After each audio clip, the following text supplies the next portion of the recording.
khabar semua? Pada hari ini, kita akan belajar bahasa Melayu ya.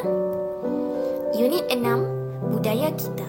Tajuk, Keistimewaan Pakaian Tradisional.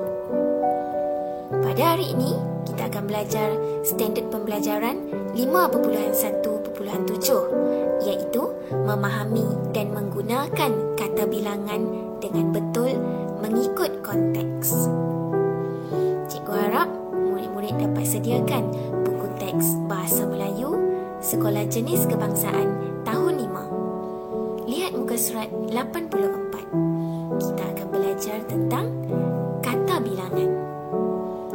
Pakaian tradisional. Mari kita lihat contoh pakaian tradisional kaum di negara kita. Kaum Melayu. Pakaian tradisional untuk orang perempuan, baju kurung. Manakala pakaian tradisional untuk orang lelaki, ya, baju Melayu. Sekarang mari kita lihat pakaian tradisional untuk kaum Cina. Murid-murid mesti tahu kan? Ya, untuk orang lelaki, nama pakaian tradisional ini Samfu. Manakala untuk orang perempuan ialah Cheongsam. Bagi kaum India pula, pakaian tradisional untuk orang lelaki Dhoti. Manakala pakaian bagi orang perempuan ialah sari. Baiklah murid-murid, kita akan belajar tentang kata bilangan. Lihat perkataan yang berwarna merah ini. 3, beberapa, setiap, semua. Perkataan berwarna merah ini merujuk kepada kata bilangan. Apa itu kata bilangan ya? Kata bilangan ialah kata yang digunakan untuk menghitung sesuatu. Kata bilangan terbahagi kepada 6. Yang pertama, kata bilangan tentu. Contohnya 1, 2, 5, 10. Yang kedua, kata bilangan tak tentu. Contohnya sedikit, beberapa, semua. Yang ketiga, kata bilangan pecahan. Contohnya separuh, suku, 1/2. Yang keempat, kata bilangan pisahan. Contohnya setiap, masing-masing. Kata bilangan yang kelima, himpunan. Contohnya ketiga-tiga, beratus-ratus, dan kata bilangan yang terakhir, kata bilangan tingkat. Contohnya pertama, kedua, ketiga. Mari kita lihat contoh kata bilangan tentu. 1 atau se. 5, 100. 5,000. Mari kita lihat contoh ayat ya.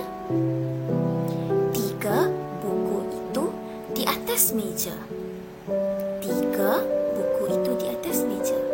Betul atau salah ya ayat ini? Mari kita lihat ayat yang kedua.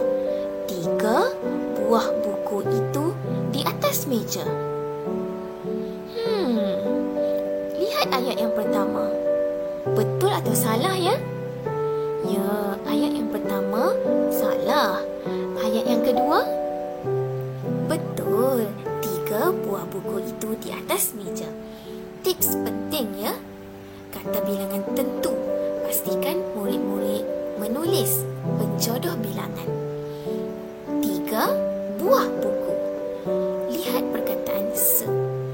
Ingat ya, jika ada 1, kita tulis sebuah buku. Sebuah buku. Sebab itu cikgu tulis 1 atau se. Baiklah, sekarang kata bilangan tak tentu. Contoh, beberapa, sesetengah, semua, para. Mari kita lihat contoh ayat bagi kata bilangan tak tentu. Para guru menghadiri mesyuarat. Ayat ini betul atau salah ya? Mari kita lihat ayat yang kedua. Para orang guru-guru menghadiri mesyuarat. Ayat yang pertama. Ya, ayat ini betul. Lihat ayat yang kedua. Para orang guru-guru. Bagus, ayat ini tidak betul. Kenapa ya? Ingat tips penting kata bilangan tak tentu. Murid-murid tidak boleh menulis penjodoh bilangan. Para menunjukkan banyak. Guru-guru juga menunjukkan banyak. Murid-murid hanya perlu menulis para guru sahaja. Baiklah, kata bilangan pecahan. Contohnya, separuh, seperempat, merujuk kepada 1. Seperempat, 2/4, 3/5. Mari kita lihat contoh ayat ya. Separuh kek itu disimpan di dalam peti sejuk.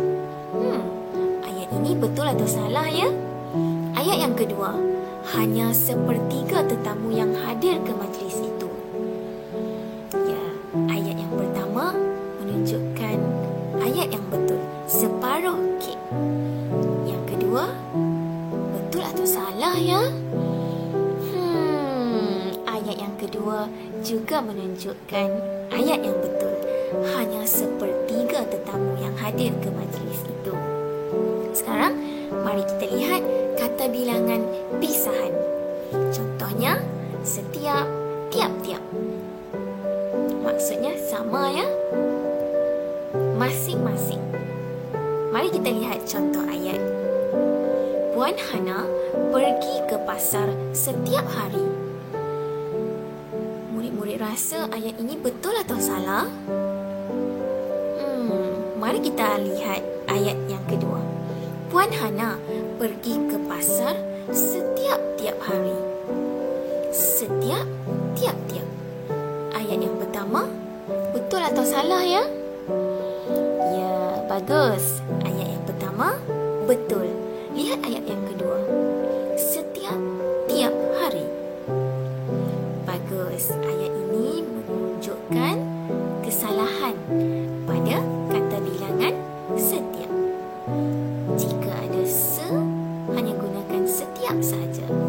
Jika murid-murid menggunakan tiap, murid-murid perlu menulis tiap-tiap hari. Baiklah, kata bilangan himpunan. Contoh, berbagai-bagai, beratus-ratus, bertahun-tahun, dan berbulan-bulan. Mari kita lihat contoh ayat ya.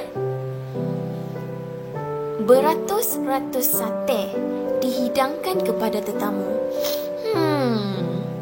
Betul atau salah ya? Mari kita lihat ayat yang kedua. Beratus-ratus cucuk sate dihidangkan kepada tetamu. Sate dan cucuk sate. Ayat yang pertama tidak menulis penjodoh bilangan.